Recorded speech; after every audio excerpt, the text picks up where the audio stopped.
তো আজকে কিন্তু এসআইআর এর হিয়ারিং এ গিয়ে একটি অন্যরকম অভিজ্ঞতা হলো। এটি কেন? যারা যারা এসআইআর এর হিয়ারিং এ যাচ্ছেন তাদের কিন্তু একটি ডকুমেন্টস দেওয়া হচ্ছে। সেটি কি?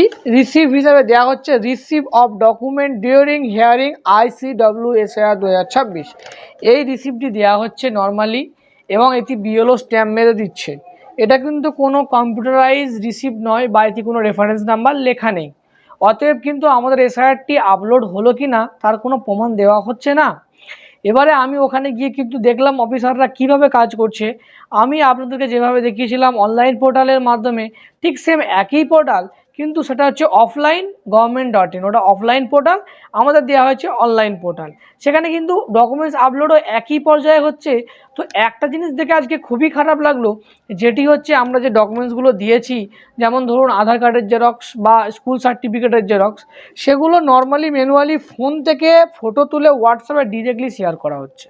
তো আপনারা জানেন কিন্তু কোনো জেরক্স ডকুমেন্ট যখন ফোনে তুলে ডাইরেক্ট ক্যামেরায় ফটো তুলে যখন হোয়াটসঅ্যাপে শেয়ার করা হয় তার কোয়ালিটি কতটা খারাপ হয়ে যায়।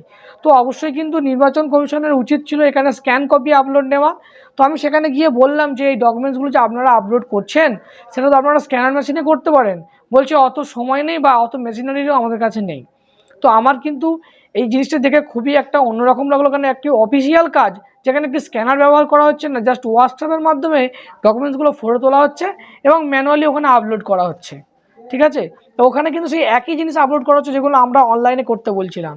তো যারা যারা এখনও পর্যন্ত হিয়ারিং হয়নি তারা কিন্তু অনলাইনে অবশ্যই আপলোড করে নেবেন। কারণ আমি আজকে এসে দেখলাম, দেখাচ্ছে আপনাদের স্ক্রিনে, পোর্টালে চলে এসেছি এবং এসে যখন আমি আমার ভোটার কার্ডের নাম্বারটি মেরে সার্চে ক্লিক করছি, একটি মজার বিষয় দেখুন, এখানে আমার দেখাচ্ছে your hearing is schedule today, please visit venue.